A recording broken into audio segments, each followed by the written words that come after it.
Queridos hermanos, iniciamos la lección divina de este jueves 8 de mayo, jueves de la tercera semana del tiempo de Pascua. Por la señal de la Santa Cruz de nuestros enemigos, líbranos, Señor Dios nuestro, en el nombre del Padre, y del Hijo, y del Espíritu Santo. Amén. Señor mío y Dios mío, creo firmemente que estás aquí, que me ves, que me oyes. Te adoro con profunda reverencia, te pido perdón de mis pecados y gracia para hacer con fruto este tiempo de lección divina.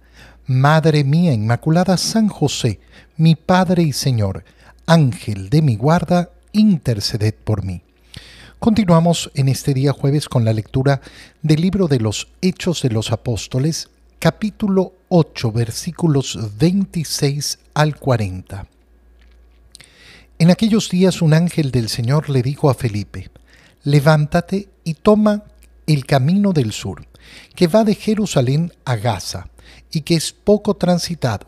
Felipe se puso en camino, y sucedió que un etíope, alto funcionario de Candaces, reina de Etiopía y administrador de sus tesoros, que había venido a Jerusalén para adorar a Dios, regresaba en su carro leyendo al profeta Isaías. Entonces el Espíritu le dijo a Felipe: acércate y camina junto a ese carro. Corrió Felipe y oyendo que el hombre leía al profeta Isaías, le preguntó: ¿entiendes lo que estás leyendo? Él le contestó: ¿cómo voy a entenderlo si nadie me lo explica? Entonces invitó a Felipe a subir y a sentarse junto a él. El pasaje de la Escritura que estaba leyendo era este: como oveja fue llevado a la muerte, como cordero que no se queja frente al que lo trasquila, así él no abrió la boca. En su humillación no se le hizo justicia. ¿Quién podrá hablar de su descendencia, puesto que su vida ha sido arrancada de la tierra? El etíope le preguntó a Felipe: dime por favor, ¿de quién dice esto el profeta? ¿De sí mismo o de otro? Felipe comenzó a hablarle y partiendo de aquel pasaje le anunció el Evangelio de Jesús. Siguieron adelante, llegaron a un sitio donde había agua y dijo el etíope: aquí hay agua. ¿Hay alguna dificultad para que me bautices? Felipe le contestó: ninguna, si crees de todo corazón. Respondió el etíope: creo que Jesús es el Hijo de Dios. Mandó parar el carro, bajaron los dos al agua y Felipe lo bautizó. Cuando salieron del agua, el Espíritu del Señor arrebató a Felipe. El etíope ya no lo vio más y prosiguió su viaje lleno de alegría. En cuanto a Felipe, se encontró en la ciudad de Azoto y evangelizaba los poblados que encontraba a su paso hasta que llegó a Cesarea. Palabra de Dios. Este pasaje del libro de los Hechos de los Apóstoles es precioso porque nos muestra en primer lugar cómo tenemos todos nosotros la necesidad de que se nos explique la palabra de Dios. Cómo ninguno puede decir: no, yo nací comprendiendo la palabra de Dios. Yo no necesito que nadie me la explique. ¿Por qué? Porque yo la interpreto libremente bajo mi voluntad. No. Cada uno de nosotros necesita instrucción para poder comprender la palabra de Dios. Y esa instrucción no es una instrucción que termina nunca, porque la palabra de Dios siempre la vamos a poder profundizar, pero tenemos que estar siempre caminando en el camino de la doctrina de Cristo. Y por eso existe la iglesia, porque si cada uno de nosotros quisiera interpretar las Escrituras a su modo y a su conveniencia, como lamentablemente nos plantean muchas veces en nuestro mundo, entonces la palabra de Dios sería insignificante. Significaría lo que yo quisiera que signifique para mí. Y este no va a ser el modo de leer la palabra de Dios. ¿Por qué? Porque tenemos que leer lo que Dios nos ha querido revelar. Por eso la iglesia es custodia de esa fe. Por eso la iglesia es madre que enseña a sus hijos a interpretar y a leer bien la palabra de Dios. El el fragmento que hemos leído del libro de los Hechos de los Apóstoles continúa con esta evangelización que ya habíamos empezado a leer, que realiza Felipe y que recuerda que ocurre después de la muerte de Esteban, del protomártir, cuando los cristianos tienen que abandonar Jerusalén porque están siendo ferozmente perseguidos. Y veíamos cómo efectivamente esa primera gran persecución se vuelve en frutos de evangelización.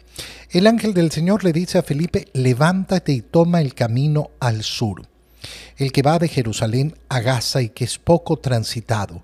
Fíjate cómo no hay una gran explicación de qué es lo que va a ocurrir. Fíjate cómo las preguntas que puede tener Felipe delante de esta orden del ángel, pero ¿y para qué voy allá? ¿Y qué voy a hacer? ¿Y qué es lo que va a ocurrir? No hay grandes respuestas, hay una instrucción. Y entonces, tener el corazón sensible a los designios de Dios significa muchas veces avanzar sin pretender tener todas las respuestas de antemano. Nunca podemos olvidar que ese es el camino de la fe, el camino de aquel que efectivamente confía en el Señor, no del que tiene todas las respuestas de antemano. Y entonces sucedió que un etíope, alto funcionario de Candaces, reina de Etiopía, administrador de sus tesoros, había ido a Jerusalén e iba leyendo al profeta Isaías. El Espíritu le dice a Felipe: camina junto a ese carro y escucha que estaba leyendo al profeta Isaías. Y entonces Felipe aprovecha y se introduce la pregunta: ¿entiendes lo que estás leyendo?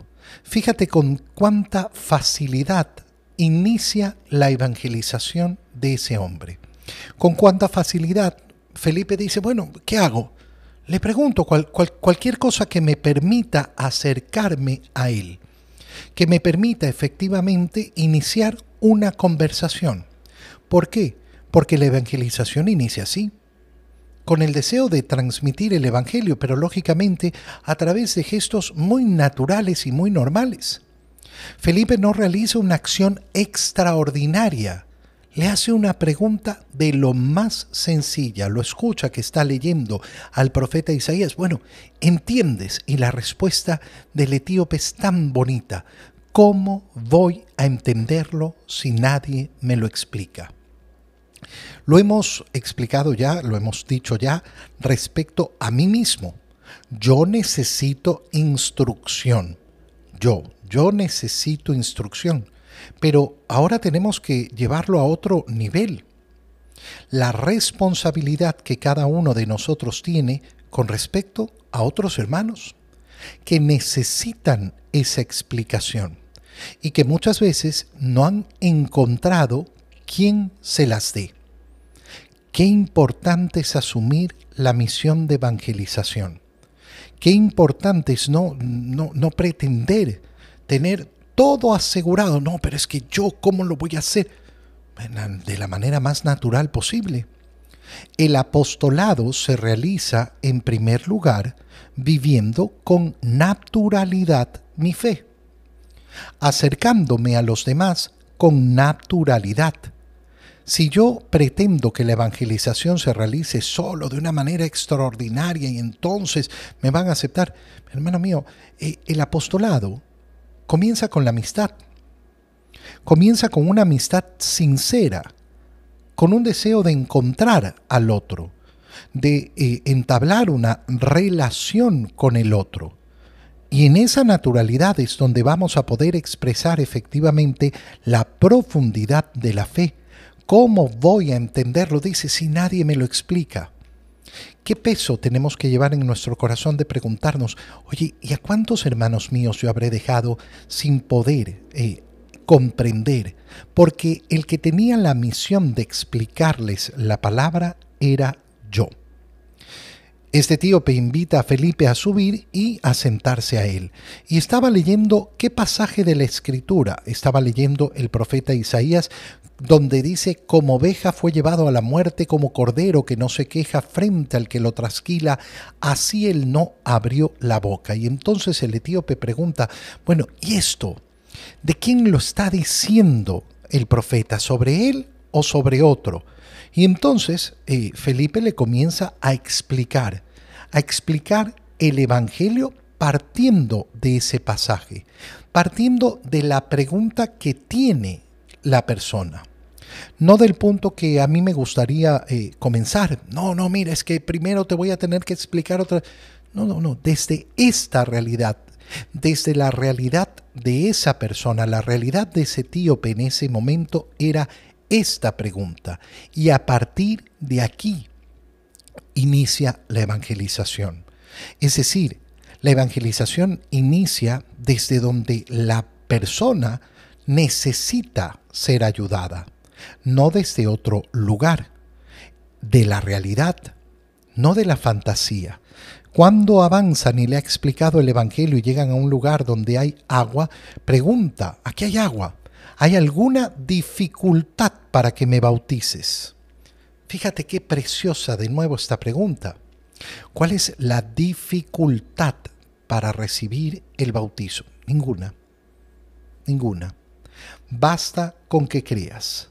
Si crees de corazón, no habrá ninguna dificultad para recibir la gracia de Dios. Creo que Jesús es el Hijo de Dios. Esta es la expresión más básica de la fe. Cuando hablamos de cristianismo cuando efectivamente proclamamos que Jesucristo es el Hijo de Dios, es decir, verdadero Dios y verdadero hombre. Recuerda siempre esto porque te vas a encontrar en el mundo con muchos que dicen ser cristianos, pero no lo son.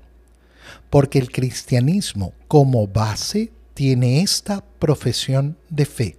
Yo creo que Jesucristo es el Hijo de Dios. ¿Cómo se traduce? Yo creo que Jesucristo es verdadero Dios y verdadero hombre. Si no tengo esta fe, entonces no soy cristiano. En el Evangelio, leemos el Evangelio de San Juan, capítulo 6, versículos 44 al 51. En aquel tiempo Jesús dijo a los judíos: nadie puede venir a mí si no lo atrae el Padre, que me ha enviado, y a ese yo lo resucitaré el último día. Está escrito en los profetas: todos serán discípulos de Dios. Todo aquel que escucha al Padre y aprende de él, se acerca a mí. No es que alguien haya visto al Padre fuera de aquel que procede de Dios. Ese sí ha visto al Padre. Yo les aseguro, el que cree en mí tiene vida eterna. Yo soy el pan de la vida. Sus padres comieron el maná en el desierto y sin embargo murieron. Este es el pan que ha bajado del cielo para que quien lo coma no muera. Yo soy el pan vivo que ha bajado del cielo.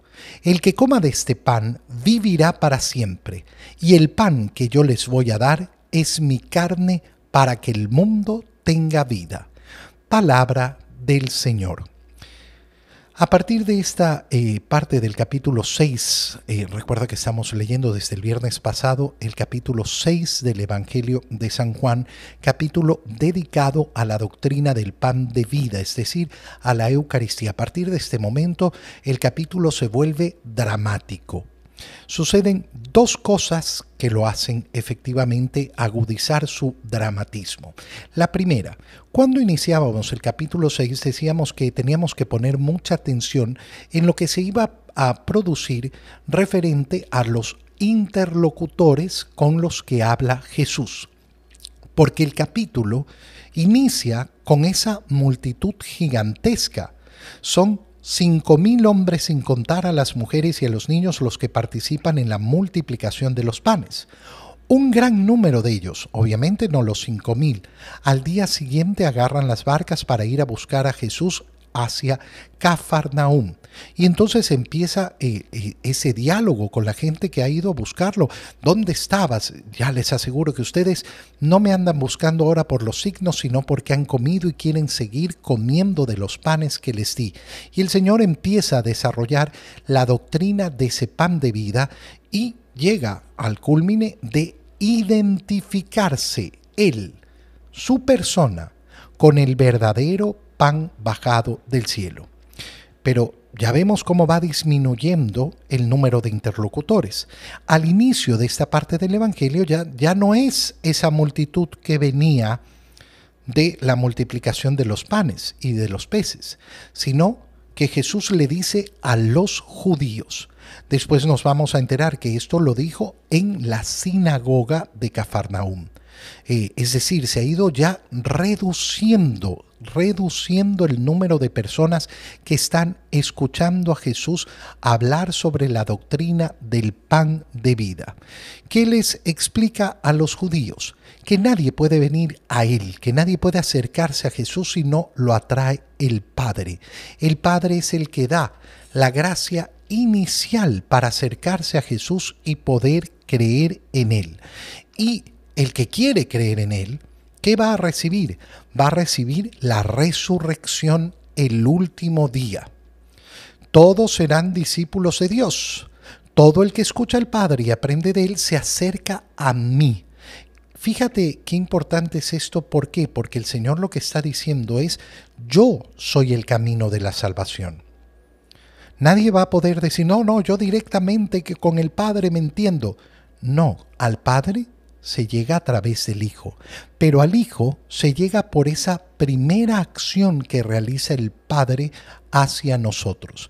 Ese amor del Padre que quiere que nos acerquemos a su Hijo, que quiere que nos identifiquemos con su Hijo. Eso es hermoso. ¿Por qué? Porque nos muestra justamente ese camino de común unión.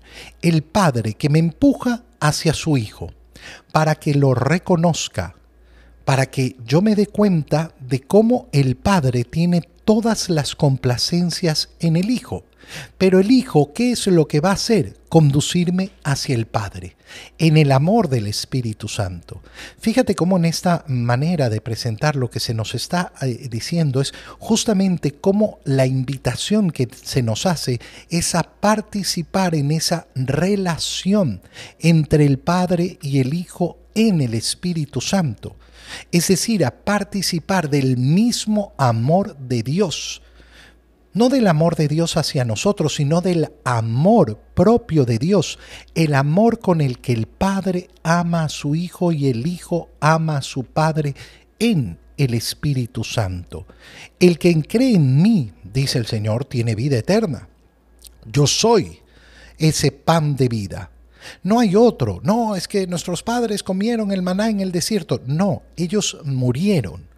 Este es el pan que ha bajado del cielo para que quien lo coma no muera. Yo soy el pan vivo que ha bajado del cielo y el que coma de este pan vivirá para siempre. Ya ayer lo decíamos, la promesa que hace el Señor. La verdadera promesa es la vida eterna. Pero aquí viene el segundo dramatismo. Ya decíamos, el primer dramatismo es cómo va bajando el número de interlocutores y va a volverse cada vez más dramático. ¿Por qué? Porque el Señor, al expresar la doctrina del pan de vida, se va a ir quedando solo, hasta que van a quedar solo los 12. Nadie más va a reconocer esa doctrina del pan de vida, de la Eucaristía en primer lugar, y no la van a reconocer. ¿Por qué? Porque viene este segundo dramatismo. ¿Y cuál es el segundo dramatismo? Y el pan que yo les voy a dar es mi carne, para que el mundo tenga vida. Esto nos puede sonar a nosotros, ¡ay, qué bonitas palabras! Les voy a dar mi carne. No, el Señor está hablando de una manera dramática. Dramática. Y vamos a ver lo profundo y lo importante que es darnos cuenta del dramatismo con el que está hablando. Dramatismo, no me refiero a drama de novela. Me refiero a que es una situación dura de entender. Muy dura de entender. ¿Por qué? Porque nos está diciendo una barbaridad. El pan que yo les voy a dar no es un pan simplemente de ideas. No estoy haciendo una alegoría, no estoy usando simplemente una imagen poética. Es mi carne. No usa ni siquiera el término cuerpo, sino carne. En griego, sarx. Y esto es lo que hace dramática esta parte del Evangelio. ¿Cómo va a decir este que nos va a dar a comer su carne? Y esto es importantísimo de verlo así. ¿Por qué? Porque vamos a continuar leyendo el capítulo 6 y vamos a ver efectivamente cómo se les hace imposible a muchos entender la dureza de estas palabras, incluyendo a muchos de los discípulos que en ese momento seguían a Jesús y que van a decidir abandonarlo. Te doy gracias, Dios mío, por los buenos propósitos, afectos e inspiraciones que me has comunicado en este tiempo de lección divina. Te pido ayuda para ponerlos por obra. Madre mía Inmaculada, San José, mi Padre y Señor, Ángel de mi guarda, interceded por mí. María, Madre de la Iglesia, ruega por nosotros. Queridos hermanos, recuerden que seguimos en oración para que el cónclave nos dé un Papa Santo. Que el Señor los bendiga y los cuide en el nombre del Padre, y del Hijo, y del Espíritu Santo. Amén.